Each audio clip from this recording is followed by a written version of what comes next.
Yes, dear students, good morning, and I once again welcome you all to my class.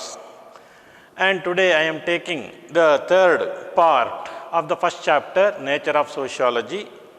And in this chapter, I am dealing with the origin and development of sociology, subject matter of sociology, and the uses of the study of sociology. And three aspects I am taking in the third part of the first chapter.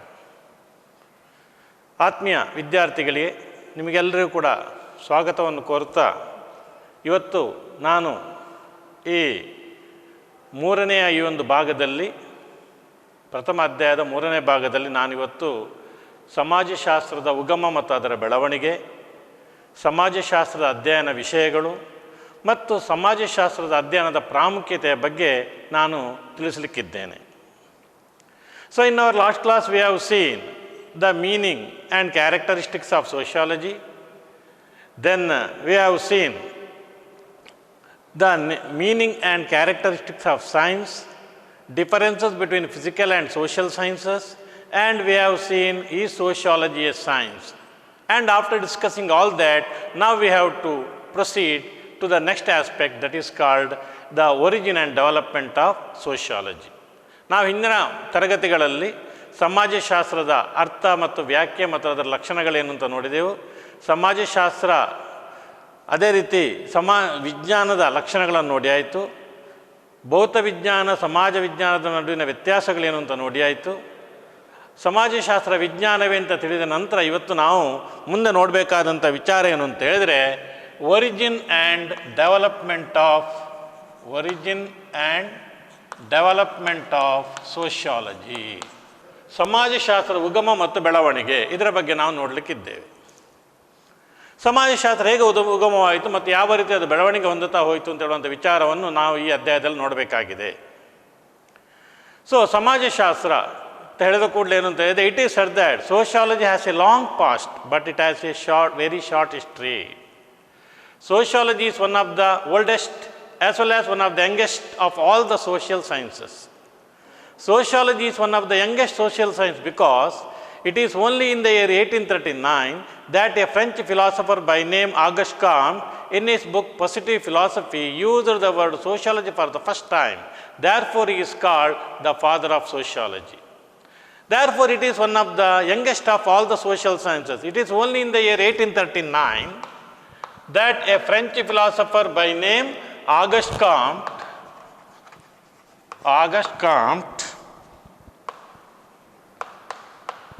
in his book Positive Philosophy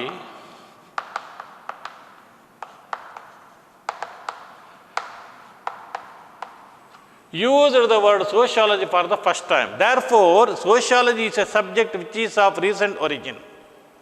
Therefore, it is having a short history. It emerged only in the year 1839, or the systematic study of sociology was started only in the year 1839. ಸಮಾಜಶಾಸ್ತ್ರಕ್ಕೆ ನಾವೇನು ಹೇಳ್ತೇವೆ ಅಂತ ಹೇಳಿದರೆ, ಸಮಾಜಶಾಸ್ತ್ರಕ್ಕೆ ಪುರಾತನ ಹಿನ್ನೆಲೆ ಇದೆ, ಆದರೆ ಇದರ ಇತಿಹಾಸ ಬಹಳ ಸಣ್ಣದು. ಇದು ಎಲ್ಲ ಸಾಮಾಜಿಕ ವಿಜ್ಞಾನಗಳಿಗೆ ಹೋಲಿಸಿದರೆ ಅತ್ಯಂತ ಕಿರಿಯದಾದ ಸಾಮಾಜಿಕ ವಿಜ್ಞಾನವೂ ಹೌದು, ಅತ್ಯಂತ ಹಿರಿಯದಾದ ಸಾಮಾಜಿಕ ವಿಜ್ಞಾನವೂ ಹೌದು. ಸಮಾಜಶಾಸ್ತ್ರ ಅತ್ಯಂತ ಕಿರಿಯ ಸಾಮಾಜಿಕ ವಿಜ್ಞಾನ. ಯಾಕೆಂತ ಹೇಳಿದರೆ ಇದು 1839ರಲ್ಲಿ, ಅಂದರೆ ಸಾಮಾನ್ಯ 180 ವರ್ಷಗಳ ಹಿಂದೆ ಇದು ಅಸ್ತಿತ್ವಕ್ಕೆ ಬಂದಂತಹ ಒಂದು ವಿಜ್ಞಾನ. ಅದೇ ರೀತಿ 1839ರಲ್ಲಿ ಫ್ರಾನ್ಸಿನ ತತ್ವಜ್ಞಾನಿಯಾದಂತಹ ಆಗಸ್ಟ್ ಕಾಮ್ ತನ್ನ ಪುಸ್ತಕವಾದ ಪಾಸಿಟಿವ್ ಫಿಲಾಸಫಿಯಲ್ಲಿ ಮೊದಲ ಬಾರಿಗೆ ಸಮಾಜಶಾಸ್ತ್ರ ಅಂತ ಹೇಳುವ ಪದವನ್ನು ಬಳಸಿದ ಕಾರಣ ಸಮಾಜಶಾಸ್ತ್ರದ ವೈಜ್ಞಾನಿಕವಾದ ಅಧ್ಯಯನ, ಕ್ರಮಬದ್ಧವಾದ ಅಧ್ಯಯನ ಆರಂಭವಾದದ್ದು 1839ರಲ್ಲಿ. ಆದ ಕಾರಣ ಇದು ಅತ್ಯಂತ ಸಣ್ಣ ಇತಿಹಾಸವನ್ನು ಹೊಂದಿದೆ. ಆದರೆ sociology has a long past. ಸೋಷಿಯಾಲಜಿಗೆ ಮಾತ್ರ ಪುರಾತನವಾದ ಹಿನ್ನೆಲೆ ಇದೆ, ಪುರಾತನ ಇತಿಹಾಸದಕ್ಕಿದೆ. Because man's attempt to understand his society and social relationships began from the very beginning of human civilization. ಮನುಷ್ಯನ ನಾಗರಿಕತೆ ಆರಂಭವಾದಾಗಿನಿಂದಲೇ ಪ್ರತಿಯೊಬ್ಬ ಮನುಷ್ಯನು ಕೂಡ ತನ್ನ ಕುಟುಂಬ ಯಾವುದು, ನನ್ನ ಸಮಾಜ ಯಾವುದು, ತನ್ನ ಸಾಮಾಜಿಕ ಸಂಬಂಧ ಯಾವುದು ಅಂತ ಹೇಳುವಂಥ ತಿಳಿಯುವಂಥ ಪ್ರಯತ್ನವನ್ನು ಅವನು ಮೊದಲೇ ಮಾಡಿದ್ದಾನೆ. Long ago, Aristotle said that man is a social animal and cannot live in isolation and he always lives with the company of other people. ಭಾಳ ಹಿಂದೆ ಅರಿಸ್ಟಾಟಲ್ ಏನು ಹೇಳಿದ್ದಾರೆ ಅಂತ ಹೇಳಿದರೆ, ಮನುಷ್ಯ ಒಬ್ಬ ಸಮಾಜ ಜೀವಿ, ಅವನು ಸಂಘಗಳೆಲ್ಲ ಜೀವನ ಮಾಡ್ತಾನೆ, ಅವನಿಗೆ ಸಂಘದ ಜೀವನ ಅನಿವಾರ್ಯ, ಅವನು ಒಬ್ಬಂಟಿಯಾಗಿ ಜೀವನ ಮಾಡಲಿಕ್ಕೆ ಸಾಧ್ಯ ಇಲ್ಲ ಅಂತ ಹೇಳೋದನ್ನು ಹೇಳಿದ್ದಾರೆ ಅವರು. And at the same time some of the literary sources, ನಮ್ಮಲ್ಲಿರುವಂಥ ಕೆಲವೆಲ್ಲ ಸಾಹಿತ್ಯಿಕ ಮೂಲಗಳಿವೆ ನಮ್ಮಲ್ಲಿ. ವೇದಾಸ್, ಉಪನಿಷತ್ಸ್, ಪುರಾಣಾಸ್, ಶಂಕರಾಚಾರ್ಯಸ್ ನೀತಿಶಾಸ್ತ್ರ, ಕೌಟಿಲ್ಯಾಸ್ ಅರ್ಥಶಾಸ್ತ್ರ, ಮನುಸ್ ಧರ್ಮಶಾಸ್ತ್ರ, ಪ್ಲಾಟೋಸ್ republic, ಅರಿಸ್ಟಾಟಲ್ಸ್ politics and ethics, Cicero's on justice, and all these are some of the ancient, or these are all the some of the literary sources which reveals about the ancient Indian social thought. And all these books deal with family, about the villages, about the Varna system, and all these aspects are depicted in these sources. Therefore, sociology is one of the science having a very long past. ಇದು 1839ರಲ್ಲಿ ಸಮಾಜಶಾಸ್ತ್ರ ಇವತ್ತು ವೈಜ್ಞಾನಿಕವಾಗಿ ಉಗಮವಾಗಿದ್ದರೂ ಇದರ ಬೇರುಗಳನ್ನು ನಾವು ಇತಿಹಾಸ ಪೂರ್ವದಲ್ಲೇ ಕಾಣಬಹುದು. ಮನುಷ್ಯನ ನಾಗರಿಕತೆ ಆರಂಭವಾದಾಗಿನಿಂದಲೇ ಮನುಷ್ಯನಿಗೆ ನಾನು ಯಾರು, ನನ್ನ ಸಮಾಜ ಯಾವುದು, ಸಾಮಾಜಿಕ ಸಂಬಂಧಗಳು ಯಾವುದು ಅಂತ ಹೇಳುವಂಥ ಒಂದು ಅರಿಯುವಂಥ ಪ್ರಯತ್ನವನ್ನು ಅವನು ಮೊದಲೇ ಮಾಡಿದ್ದಾನೆ. ಭಾಳ ಹಿಂದೆ ಅರಿಸ್ಟಾಟಲ್ ಹೇಳಿದ್ದಾರೆ ಏನು ಅಂತ ಹೇಳಿದರೆ, ಮನುಷ್ಯ ಒಬ್ಬ ಸಮಾಜ ಜೀವಿ, ಅವನು ಸಮೂಹಗಳಲ್ಲೇ ಜೀವನ ಮಾಡ್ತಾನೆ, ಸಮೂಹ ಜೀವನ ಅವನಿಗೆ ಅನಿವಾರ್ಯ, ಅವನು ಒಬ್ಬಂಟಿಯಾಗಿ ಜೀವನ ಮಾಡಲಿಕ್ಕೆ ಸಾಧ್ಯ ಇಲ್ಲ ಅಂತ ಹೇಳೋದನ್ನು ಮೊದಲೇ ಅರಿಸ್ಟಾಟಲ್ ಹೇಳಿದ್ದಾರೆ. ಅದು ಮಾತ್ರವಲ್ಲದೆ ಕೆಲವೆಲ್ಲ ಸಾಹಿತ್ಯಿಕವಾದಂತಹ ಮೂಲಗಳಿಂದ ನಾವು ವೇದಗಳುಂಟು, ಉಪನಿಷತ್ಗಳು, ಪುರಾಣಗಳು, ಶಂಕರಾಚಾರ್ಯರ ನೀತಿಶಾಸ್ತ್ರ, ಕೌಟಿಲ್ಯನ ಅರ್ಥಶಾಸ್ತ್ರ, ಮನುಸ್ಮೃತಿ ಅಥವಾ ಮನುವಿನ ಧರ್ಮಶಾಸ್ತ್ರ, ಅದೇ ರೀತಿ ಪ್ಲಾಟೋನ ರಿಪಬ್ಲಿಕ್, ಅರಿಸ್ಟಾಟಲ್ನ ಪೊಲಿಟಿಕ್ಸ್ ಮತ್ತು ಎಥಿಕ್ಸ್ ಅಂತ ಹೇಳುವಂಥ ಗ್ರಂಥ, ಸಿಸರೋನ ಆನ್ ಜಸ್ಟಿಸ್ ಅಂತ ಹೇಳುವಂಥ ಗ್ರಂಥ. ಇದರಲ್ಲೆಲ್ಲ ಏನು ಅಂತ ಹೇಳಿದರೆ ಸಮಾಜ, ಅದೇ ರೀತಿ ಕುಟುಂಬ, ವರ್ಣ ವ್ಯವಸ್ಥೆ, ಗ್ರಾಮೀಣ ವ್ಯವಸ್ಥೆ, ಇದರ ಬಗ್ಗೆ ಉಲ್ಲೇಖ ಇದೆ. ಇದನ್ನೆಲ್ಲ ಪರಿಗಣಿಸುವಾಗ ನಮಗೇನು ಕಾಣ್ತದೆ ಅಂತ ಹೇಳಿದರೆ, ಸಮಾಜಶಾಸ್ತ್ರಕ್ಕೆ ತನ್ನದೇ ಆದಂಥ ಪುರಾತನವಾದ ಹಿನ್ನೆಲೆ ಇದೆ, ಆದರೆ ಇದರ ಇತಿಹಾಸ ಭಾಳ ಸಣ್ಣದು. ಈಗ ಇಲ್ಲಿ 2 ಮಾರ್ಕ್ನ ಕ್ವಶನಿಗೆ ಕೇಳ್ತಾನೆ ಅಂತ ಹೇಳಿದರೆ, name any 2 literary sources about ancient Indian social thought.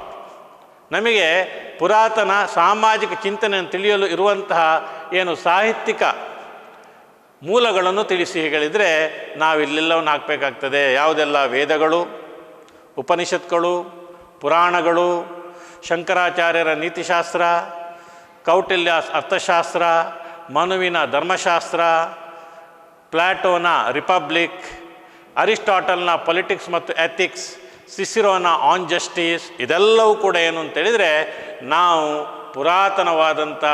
ಪುರಾತನದಲ್ಲಿ ಸಾಮಾಜಿಕ ಚಿಂತನೆ ಇತ್ತು ಅಂತ ಹೇಳಲಿಕ್ಕಿರುವಂಥ ಸಾಹಿತ್ಯಿಕ ಮೂಲಗಳಾಗಿವೆ.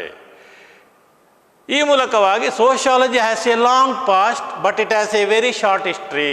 ಈ ಮೂಲಕ ಸಮಾಜಶಾಸ್ತ್ರಕ್ಕೆ ಪುರಾತನ ಹಿನ್ನೆಲೆ ಇದ್ದರೂ ಅದರ ಇತಿಹಾಸ ಭಾಳ ಸಣ್ಣದಿದೆ.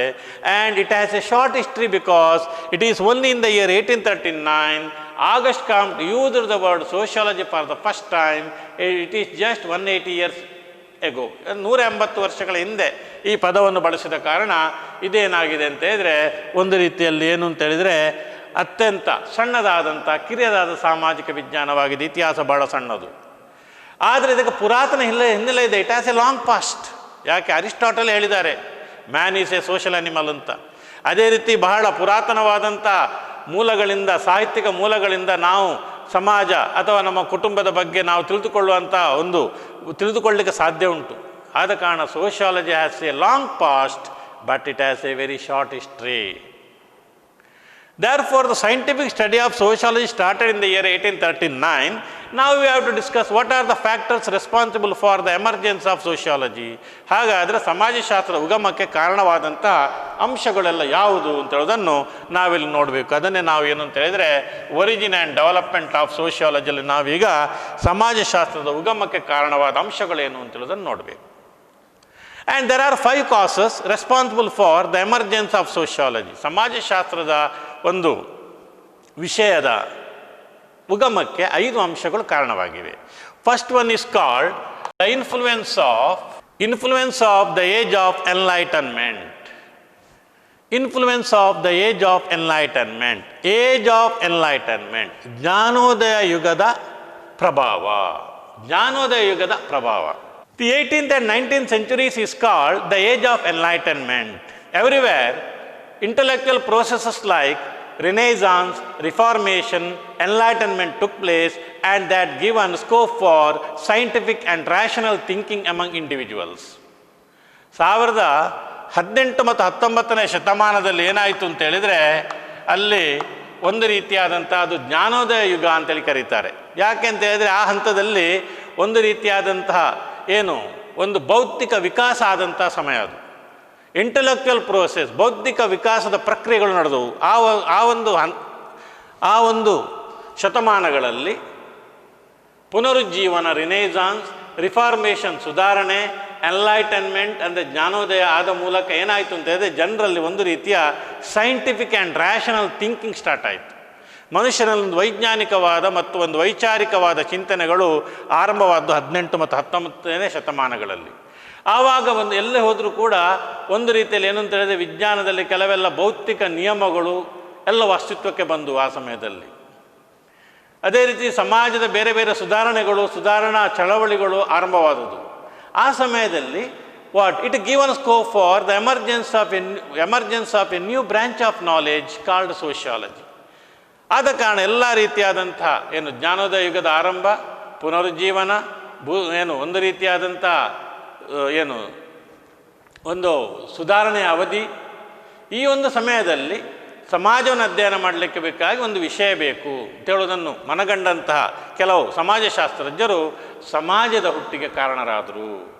Therefore the influence of the age of enlightenment ಅಥವಾ ಜ್ಞಾನೋದಯ ಯುಗದ ಆರಂಭ, that is mainly responsible for the emergence of sociology. ಅದು ಸಮಾಜಶಾಸ್ತ್ರ ಉಗಮಕ್ಕೆ ದಾರಿ ಮಾಡಿಕೊಟ್ಟಿತ್ತು. Because there is renaissance and reformation everywhere. ಎಲ್ಲಿ ಹೋದರೂ ಕೂಡ ಸುಧಾರಣೆ ಮತ್ತು ಪುನರುಜ್ಜೀವನ ನಡೀತಾ ಇತ್ತು. ಇದು ಜನರಲ್ಲಿ ಏನು ಮಾಡಿತು ಅಂತ ಹೇಳಿದರೆ, ಒಂದು ವೈಜ್ಞಾನಿಕವಾದ ಚಿಂತನೆ, ಒಂದು ವೈಚಾರಿಕ ಚಿಂತನೆಯನ್ನು ಸೃಷ್ಟಿಸಿತು. ಈ ಮೂಲಕವಾಗಿ ಸಮಾಜವನ್ನು ಅಧ್ಯಯನ ಮಾಡಲಿಕ್ಕೂ ನಮಗೆ ಒಂದು ಶಾಖೆ ಬೇಕು ಅಂತೇಳಿ ಸಮಾಜಶಾಸ್ತ್ರದ ಉಗಮಕ್ಕೆ ಈ ಜ್ಞಾನೋದಯ ಯುಗವೇ ಕಾರಣವಾಗಿದೆ ಅಂತೇಳುವಂಥ ಒಂದನೇ ಅಂಶ. ಎರಡನೇದ್ದು ಏನು ಅಂತೇಳಿದರೆ, ಎರಡನೇ ಅಂಶ ನೀವು ನೋಡಬೇಕಾದ್ದು impact of twin revolutions. Impact of twin revolutions.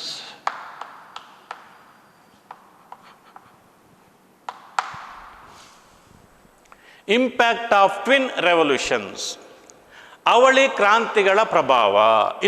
Impact of twin revolutions, ಅವಳಿ ಕ್ರಾಂತಿಗಳ ಪ್ರಭಾವ. The two important revolutions are mainly responsible for the emergence of sociology. They are called the French Revolution of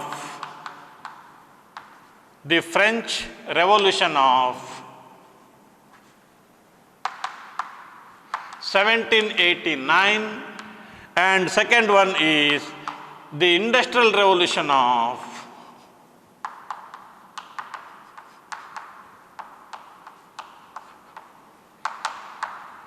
18th century are mainly responsible for the emergence of sociology.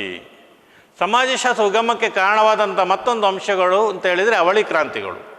1789 ಫ್ರಾನ್ಸಿನ ಮಹಾಕ್ರಾಂತಿ ಮತ್ತು 18ನೇ ಶತಮಾನದಲ್ಲಿ ಇಂಗ್ಲೆಂಡ್ನಲ್ಲಿ ಆದಂತಹ ಕೈಗಾರಿಕಾ ಕ್ರಾಂತಿ, ಇದು ಸಮಾಜಶಾಸ್ತ್ರ ಉಗಮಕ್ಕೆ ಕಾರಣವಾಗಿದೆ.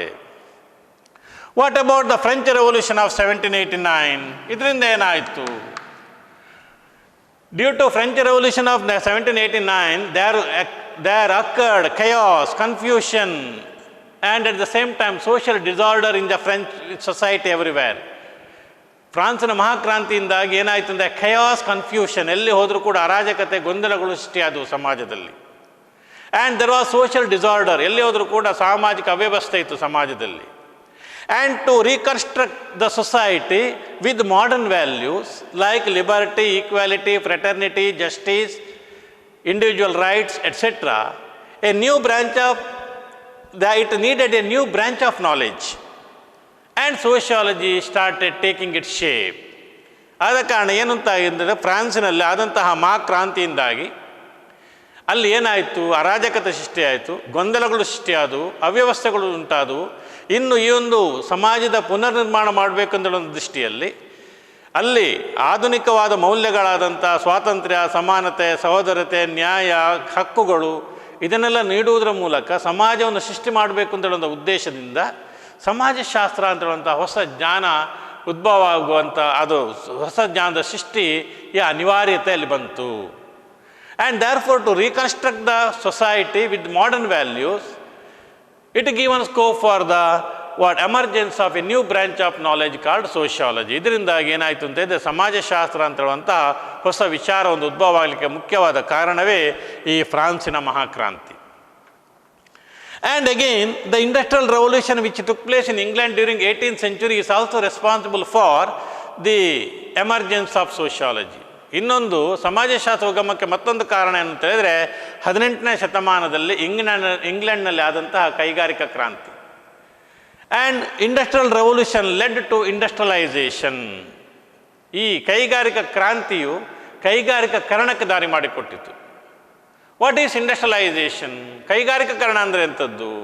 Industrialisation means growth of factories and mills. ಫ್ಯಾಕ್ಟ್ರಿಗಳು ಮತ್ತು ಮಿಲ್ಲುಗಳ ಅಸ್ತಿತ್ವಕ್ಕೆ ಬರುವುದನ್ನು ನಾವು ಏನು ಕೈಗಾರಿಕೀಕರಣ ಅಂತೇಳಿ ಕರಿತೇವೆ. ಹೊಸ ಹೊಸ ಕೈಗಾರಿಕೆಗಳು ಅಸ್ತಿತ್ವಕ್ಕೆ ಬಂದವು. And at the same time factory system of production came into existence. ನಮ್ಮಲ್ಲಿ ಫ್ಯಾಕ್ಟ್ರಿ ಸಿಸ್ಟಮ್ ಆಫ್ ಪ್ರೊಡಕ್ಷನ್ ಬಂತು. ಅಥವಾ ಏನು ಒಂದು ರೀತಿಯಾದಂಥ ಎಲ್ಲ ವಸ್ತುಗಳು ಕೈಗಾರಿಕೆ ಉತ್ಪಾದನೆ ಆಗುವಂತಹ ದಿನಗಳು ಬಂದವು. People started migrating from rural areas to industrial areas to find new jobs. ಉದ್ಯೋಗವನ್ನು ಅರಸುತ್ತಾ ಗ್ರಾಮೀಣ ಜನರು ಪೇಟೆಯ ಕಡೆ ಹೋದರು. ಗ್ರಾಮೀಣ ಜೀವನ ಶೈಲಿ ಬದಲಾಯಿತು. It changed the course of rural life and it created many problems in cities because many people migrated to cities and some problems are created in cities. ನಗರಗಳಲ್ಲಿ ಹೊಸ ಹೊಸ ಸಮಸ್ಯೆಗಳು ಉದ್ಭವವಾದವು. Housing problem, water problem, sanitary problem, health problem, ಈ ಎಲ್ಲ ಸಮಸ್ಯೆಗಳು. ಅಲ್ಲಿ ಹೋದರೆ ಏನು ಅಂದರೆ ಮನೆ ಇಲ್ಲ, ಅದೇ ರೀತಿ ನೀರಿನ ಸಮಸ್ಯೆಗಳು, ಅಲ್ಲಿ ಆರೋಗ್ಯ ಸಮಸ್ಯೆಗಳು, ಇದೆಲ್ಲವೂ ಕೂಡ ನಗರಗಳಲ್ಲಿ ಜನಸಂದಣಿಯಿಂದಾಗಿ ನಿರ್ಮಾಣವಾಯಿತು. To provide scientific solutions to all these problems a new branch of knowledge called sociology emerged. ಆದರೆ ಇದಕ್ಕೆಲ್ಲ ಒಂದು ವೈಜ್ಞಾನಿಕ ಪರಿಹಾರ ಕೊಡಲಿಕ್ಕೆ, ಈ ಸಮಸ್ಯೆಗಳನ್ನು ವೈಜ್ಞಾನಿಕವಾಗಿ ಪರಿಹರಿಸಬೇಕು ಅಂತೇಳೋ ಉದ್ದೇಶದಿಂದ ಸಮಾಜಶಾಸ್ತ್ರ ಅಂತೇಳುವಂಥ ಹೊಸ ಜ್ಞಾನದ ಶಾಖೆ ಉದ್ಭವವಾಯಿತು. ಈ ಮೂಲಕವಾಗಿ the French revolution of 1789 and the industrial revolution of the 18th century also one of the cause responsible for the emergence of sociology. ಇದು ಕೂಡ ಸಮಾಜಶಾಸ್ತ್ರ ಉಗಮಕ್ಕೆ ಕಾರಣವಾದಂಥ ಒಂದು ಅಂಶವಾಗಿದೆ ಅಂತೇಳೋದನ್ನು ಬರಿಬೇಕು. Next one, inspiration from the growth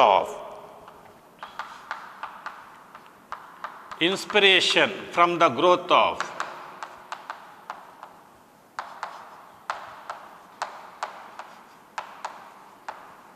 natural and social sciences.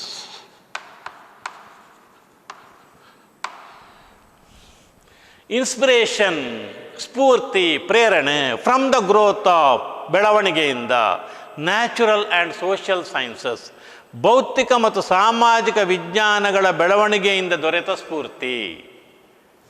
ಭೌತಿಕ ಮತ್ತು ಸಮಾಜ ವಿಜ್ಞಾನಗಳ ಬೆಳವಣಿಗೆಯಿಂದ ದೊರೆತ ಸ್ಫೂರ್ತಿಯೇ ಸಮಾಜಶಾಸ್ತ್ರ ಉಗಮಕ್ಕೆ ಕಾರಣವಾಗಿದೆ. And during 18th and 19th centuries, physical science developed and everywhere. And at the same time, some of the inventions also took place in physical sciences. Newton he advocated the law of gravitation, and there was the invention of machineries and invention of pen, paper, printing press, everything they came into existence. And at the same time, some social sciences also emerged during that period. History, economics, political science, they also emerged. Why not sociology? Therefore, Auguste Comte, Herbert Spencer, Emile Durkheim, and they also laid foundation for the emergence of a new branch of knowledge called sociology. Therefore, the inspiration provided by the growth of natural and social sciences is also responsible for the emergence of sociology. ಈಗ ಭೌತ ಮತ್ತು ಸಮಾಜ ವಿಜ್ಞಾನಗಳ ಬೆಳವಣಿಗೆಯಿಂದ ದೊರೆತಂತಹ ಸ್ಫೂರ್ತಿಯು ಕೂಡ ಸಮಾಜಶಾಸ್ತ್ರ ಉಗಮಕ್ಕೆ ಕಾರಣವಾಗಿದೆ. 18-19ನೇ ಶತಮಾನದಲ್ಲಿ ಹಲವು ಅನ್ವೇಷಣೆಗಳು, ಶೋಧನೆಗಳು ಭೌತವಿಜ್ಞಾನಗಳಲ್ಲಿ ನಡೆಯಿತು. ನ್ಯೂಟನನ ಗುರುತ್ವಾಕರ್ಷಣ ನಿಯಮಗಳು, ಅಥವಾ ಹೊಸ ಹೊಸ ಯಂತ್ರಗಳು, ಅದೇ ರೀತಿ ಪ್ರಿಂಟಿಂಗ್ ಪ್ರೆಸ್, ಮುದ್ರಣಗಳು, ಮುದ್ರಣ ಕೇಂದ್ರಗಳು, ಪೆನ್ ಪೇಪರ್ಗಳು, ಇದೆಲ್ಲ ಅಸ್ತಿತ್ವಕ್ಕೆ ಬಂದವು. ಅದು ಅಲ್ಲದೆ ಹಿಸ್ಟ್ರಿ, ಇತಿಹಾಸ, ಅರ್ಥಶಾಸ್ತ್ರ, ರಾಜ್ಯಶಾಸ್ತ್ರ ಅಂತ ವಿಷಯಗಳ ಅಧ್ಯಯನವೂ ಕೂಡ ಆರಂಭವಾಯಿತು. ಹಾಗಾದರೆ ನಮ್ಮ ಸಮಾಜಶಾಸ್ತ್ರದ ಯಾಕೆ ಆಗಬಾರ್ದು? ಈ ಒಂದು ದೃಷ್ಟಿಯಲ್ಲಿ ಇದರಿಂದ ದೊರೆತಂಥ ಸ್ಫೂರ್ತಿ ಏನು ಮಾಡಿತು ಅಂತ ಹೇಳಿದರೆ, ಆಗಸ್ಟ್ ಕಾಮ್ಟ್, ಹರ್ಬರ್ಟ್ ಸ್ಪೆನ್ಸರ್, ಇಮಾಲ್ ಡರ್ಕಿಮ್ ಅಂತ ಹೇಳುವವರಿಗೆ ನಾವು ಕೂಡ ಒಂದು ಹೊಸ ಅಧ್ಯಯನ ಶಾಖೆಯನ್ನು ಆರಂಭಿಸುವ ಅಂತ ಹೇಳೋ ದೃಷ್ಟಿಯಲ್ಲಿ ಸಮಾಜಶಾಸ್ತ್ರ ಅಂತ ಹೇಳುವಂಥ ಒಂದು ಶಾಖೆ ಉದ್ಭವವಾಯಿತು. Therefore the inspiration from the growth of natural and social sciences is also one of the factors responsible for the emergence of sociology. Next one, inspiration provided by the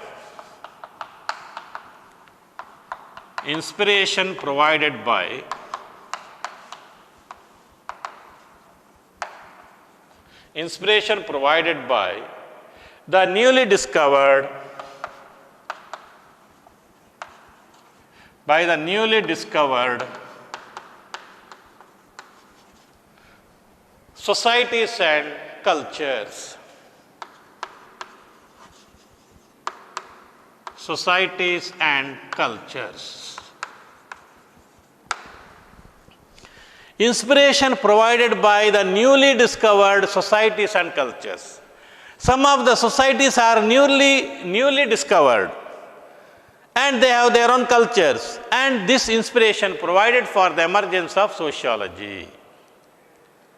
ವಿಭಿನ್ನ ಸಮಾಜ ಮತ್ತು ಸಂಸ್ಕೃತಿಗಳ ಬೆಳವಣಿಗೆಯಿಂದ ದೊರೆತಂಥ ಸ್ಫೂರ್ತಿ.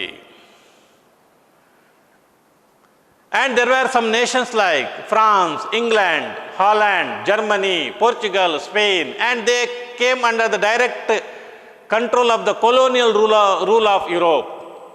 ಯುರೋಪಿನ ವಸಾಹತುಶಾಹಿಯಿಂದ ಪ್ರಭಾವಕ್ಕೆ ಒಳಗಾದಂಥ ರಾಷ್ಟ್ರಗಳು, ನಾವು ಫ್ರಾನ್ಸ್ ಆಗಿರ್ಬೋದು, ಅಥವಾ ಇನ್ನು ಯಾವುದು ಇಂಗ್ಲೆಂಡ್ ಆಗಿರ್ಬೋದು, ಅದು ಅಲ್ಲದೆ ಪೋರ್ಚುಗಲ್, ಸ್ಪೇನ್, ಹಾಲೆಂಡ್, ಜರ್ಮನಿ ಇಂತಹ ರಾಷ್ಟ್ರಗಳು ಏನಾಯಿತು ಅಂತ ಹೇಳಿದ್ರೆ, they came into contact with several nations and influenced by several cultures. ಈ ಎಲ್ಲ ರಾಷ್ಟ್ರಗಳು ಬೇರೆ ಬೇರೆ ದೇಶಗಳ ಪ್ರಭಾವಕ್ಕೆ ಒಳಗಾದವು. ಅದು ಅಲ್ಲದೆ ಅವರ ಜೊತೆ ಒಂದು ಸಂಪರ್ಕಕ್ಕೆ ಬಂದು, ಈ ಮೂಲಕವಾಗಿ ಏನಾಯಿತು ಅಂತ ಹೇಳಿದರೆ ಸಂಸ್ಕೃತಿಯು ಕೂಡ ಬದಲಾಗ್ತಾ ಹೋಯಿತು.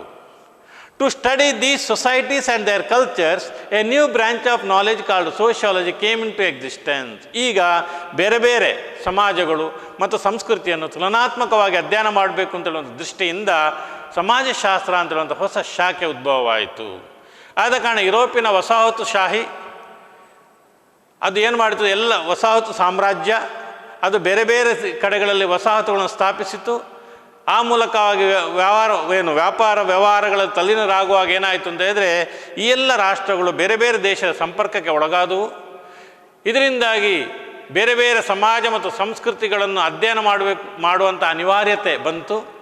ಈ ಬೇರೆ ಬೇರೆ ಸಮಾಜ ಮತ್ತು ಸಂಸ್ಕೃತಿಯನ್ನು ಅಧ್ಯಯನ ಮಾಡಲಿಕ್ಕೆ ಬೇಕಾಗಿ a new branch of knowledge called sociology came into existence. ಇದಕ್ಕೆ ಬೇಕಾಗಿ ಸಮಾಜಶಾಸ್ತ್ರ ಅಂತ ಹೇಳುವಂಥ ಒಂದು ಹೊಸ ಅಧ್ಯಯನ ವಿಷಯವು ಅಸ್ತಿತ್ವಕ್ಕೆ ಬಂತು ಅಂತ ಹೇಳುವಂತಹ 4 ಪಾಯಿಂಟ್ಗಳು 5 ಇದೆ. ಇದನ್ನು 5 ಮಾರ್ಕಿಗೆ ಕೇಳ್ಬೋದು, ಅಥವಾ ಮೆನ್ಷನ್ ಎನಿ ಟು ಅಂತೇಳಿ 2 ಮಾರ್ಕಿಗೆ ಕೇಳ್ಬೋದು. ಅಂತೂ ಬಹಳ important question. What are the causes responsible for the origin and development of sociology? 5 causes are there. First one, the influence of the age of enlightenment. ಜ್ಞಾನೋದಯ ಯುಗದ ಪ್ರಭಾವ.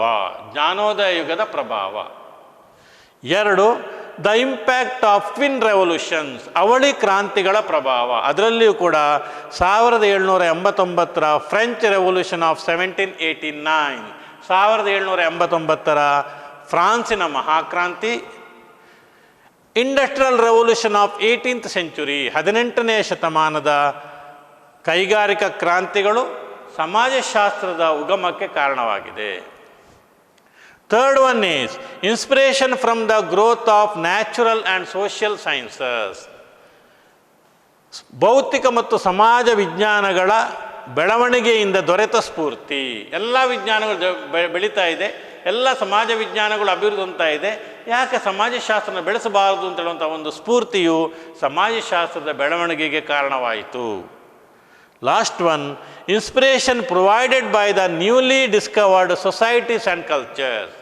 ಹೊಸದಾಗಿ ಅಸ್ತಿತ್ವಕ್ಕೆ ಬಂದಂಥ ಸಮಾಜಗಳು ಮತ್ತು ಸಂಸ್ಕೃತಿಯಿಂದ ದೊರೆತಂಥ ಸ್ಫೂರ್ತಿಯು ಕೂಡ ಸಮಾಜಶಾಸ್ತ್ರದ ಬೆಳವಣಿಗೆಗೆ ಕಾರಣವಾಗಿದೆ ಅಂತ ಹೇಳುವಂತಹ ಈ 5 ಅಂಶಗಳು ಯಾವುದಕ್ಕೆ ಸಮಾಜಶಾಸ್ತ್ರ ಉಗಮಕ್ಕೆ ಕಾರಣವಾಗಿದೆ ಅಂತ ಹೇಳುವಂಥದ್ದನ್ನು ನೀವು ಬರಿಬೇಕು. ಇದು about the origin and development of sociology ಅಂತ ಹೇಳುವಂಥ ವಿಚಾರದ ಬಗ್ಗೆ. ಇನ್ನು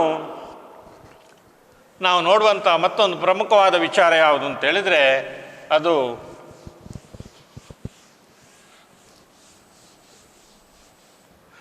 ಸಬ್ಜೆಕ್ಟ್ ಮ್ಯಾಟರ್ ಆಫ್ ಸೋಷಿಯಾಲಜಿ.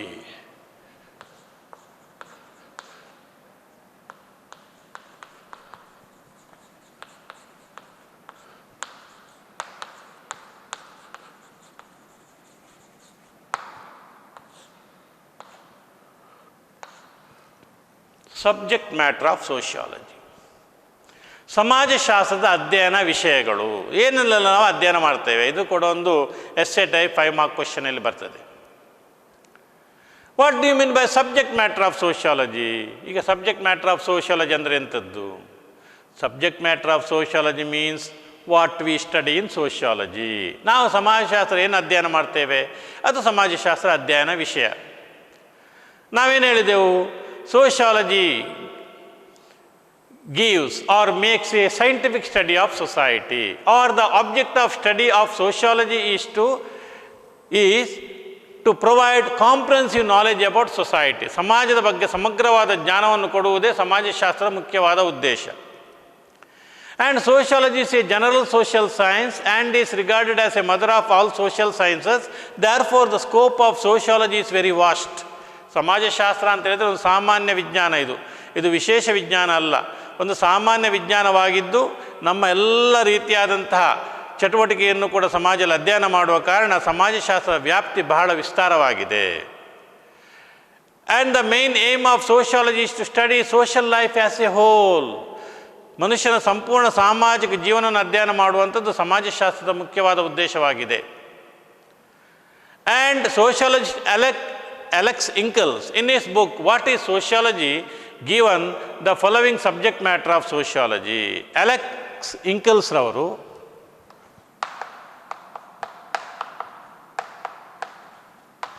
ತಮ್ಮ ಪುಸ್ತಕವಾದ ವಾಟ್ ಈಸ್ ಸೋಷಿಯಾಲಜಿಯಲ್ಲಿ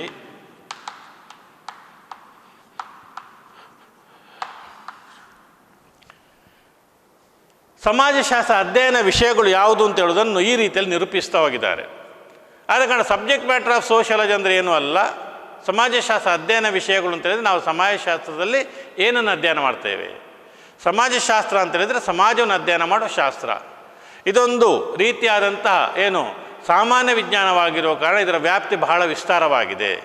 ಮನುಷ್ಯನ ಸಂಪೂರ್ಣ ಸಾಮಾಜಿಕ ಜೀವನದ ಅಧ್ಯಯನ ಸಮಾಜಶಾಸ್ತ್ರದ ವ್ಯಾಪ್ತಿಗೆ ಒಳಪಡ್ತದೆ. Studying the social life as a whole is the subject matter of sociology. And Alex Ingalls in his book What is Sociology given the following important points of subject matter of sociology. ನಾವು ಏನನ್ನೆಲ್ಲ ಸಮಾಜಶಾಸ್ತ್ರ ಅಧ್ಯಯನ ಮಾಡ್ತೇವೆ ಅಂತ ಹೇಳೋದನ್ನು Alex ಇಂಕಲ್ಸ್ನವರು ತನ್ನ ಪುಸ್ತಕವಾದ what is ಸೋಷಿಯಾಲಜಿಯಲ್ಲಿ ಈ ಕೆಳಗಿನಂತೆ ತಿಳಿಸಿದ್ದಾರೆ. ಏನೆಲ್ಲ ಅವರ ಹೇಳಿದಂಥ ವಿಷಯಗಳು ಅಂತ ಹೇಳೋದನ್ನು ನಾವೀಗ ಬರಿಬೇಕು. ಒಂದು,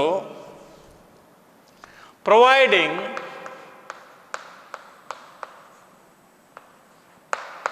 sociological analysis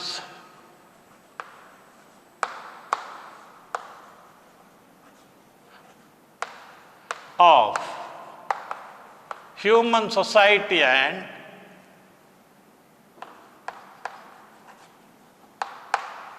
culture. Providing sociological analysis of human society and culture. Providing sociological analysis, ಸಮಾಜಶಾಸ್ತ್ರೀಯ ವಿಶ್ಲೇಷಣೆ of human society and culture, ಮಾನವ ಸಮಾಜ ಮತ್ತು ಸಂಸ್ಕೃತಿಯ ಸಮಾಜಶಾಸ್ತ್ರೀಯ ವಿಶ್ಲೇಷಣೆ ಮಾಡುವಂಥದ್ದು ಸಮಾಜಶಾಸ್ತ್ರ ಒಂದನೇ ವಿಚಾರ. The main aim of sociology is to study about human society and its culture. And sociology studies the evolution of human society, development of human society, and transformations that take place in human society. And it also studies about different types of cultures.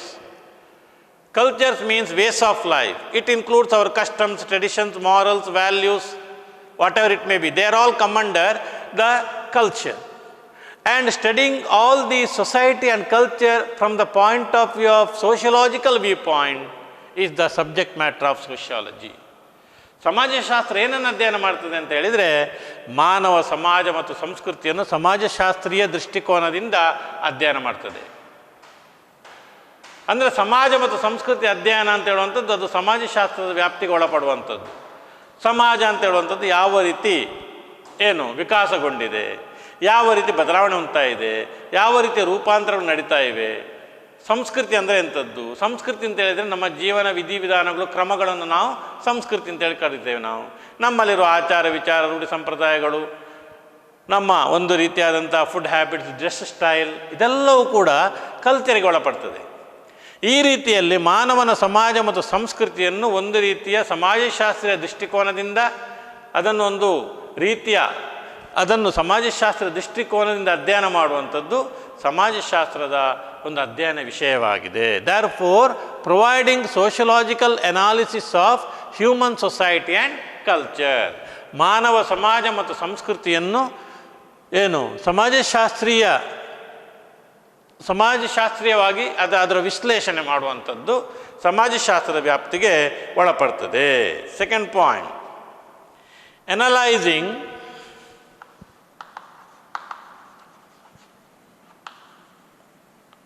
the primary units of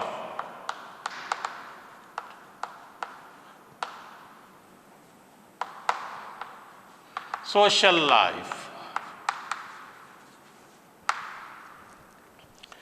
Analyzing the primary units of social life.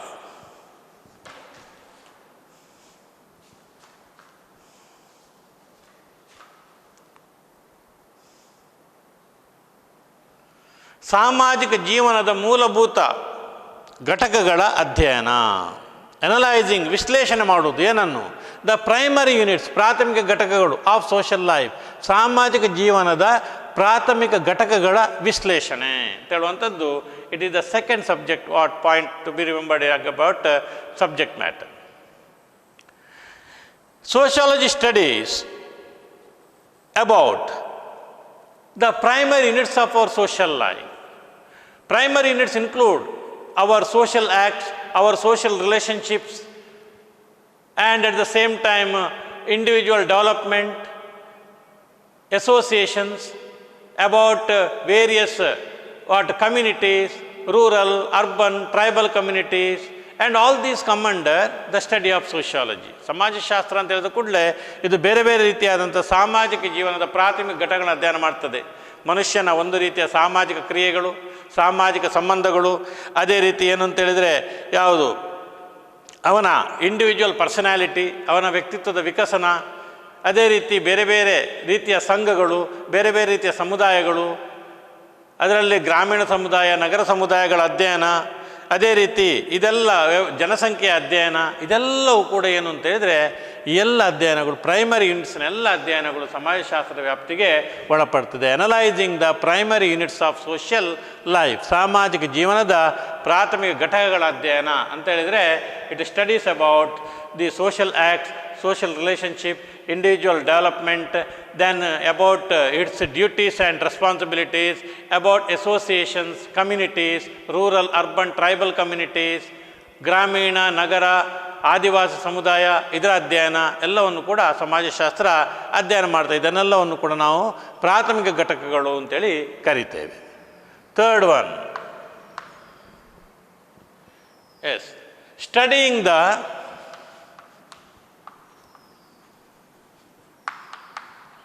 nature and functions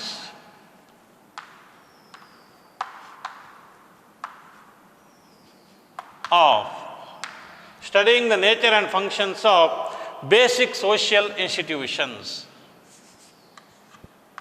Basic social institutions.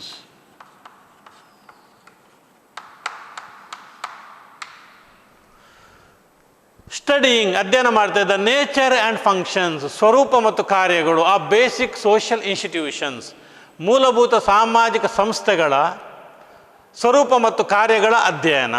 Studying the nature and functions of basic social institutions. We have seen that Emile Durkheim defines sociology as a science of social institutions. And social institutions are the foundation of our social system. Without institutions, there can be no society at all.